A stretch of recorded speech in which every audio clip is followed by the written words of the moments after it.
Nagbabaka sakali rin pong makauwi o makasakay sa Manila North Port Terminal ang ilan nating mga kababayan na ngayong araw uuwi pa probinsya. No? Ang ilan kasi sa kanila hindi umabot sa biyahe dahil sa dami raw ng bumiyahe noong undas. Alamin na natin ang latest situation ngayon sa Manila North Port Terminal. May unang balita live si Bam Alegre. Bam, kumusta na dyan?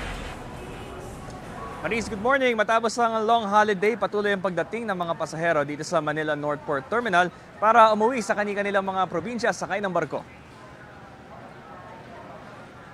Sinubukan kahapon ng pasaherong si Jolito Mabilog na makauwi sa Dipolog, pero hindi raw siya nakaabot sa biyahe sa dami ng mga uuwi.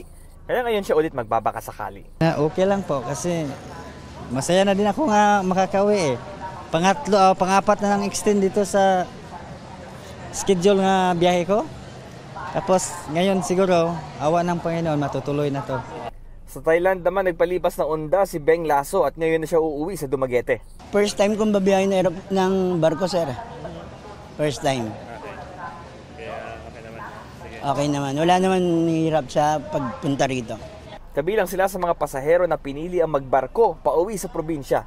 Kahapon ayon sa Philippine Coast Guard, humigit kumulang 400 na pasahero ang bumiyahe ng Maynila patungong Davao at Jensan. Umabot naman sa 550 biyahero ang sumakay ng mga barko mula Maynila papuntang Cebu, Cagayan at Iloilo.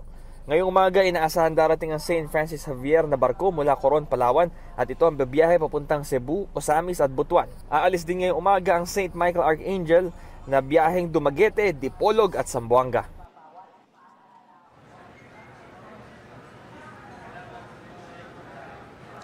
Maris, estimated the time of departure ng isang barko rito ay alas 10 ng umaga at mahigit 300 na yung advanced passengers doon at humigit kumulang 200 pa ang hinihintay. Kaya ang abiso rito, para hindi maabala, ay dapat mga around 8:30 or 9 ay nandito na raw sa terminal. Ito ang unang balita mula rito sa Manila North Port Terminal. Bam Alegre para sa GMA Integrated News.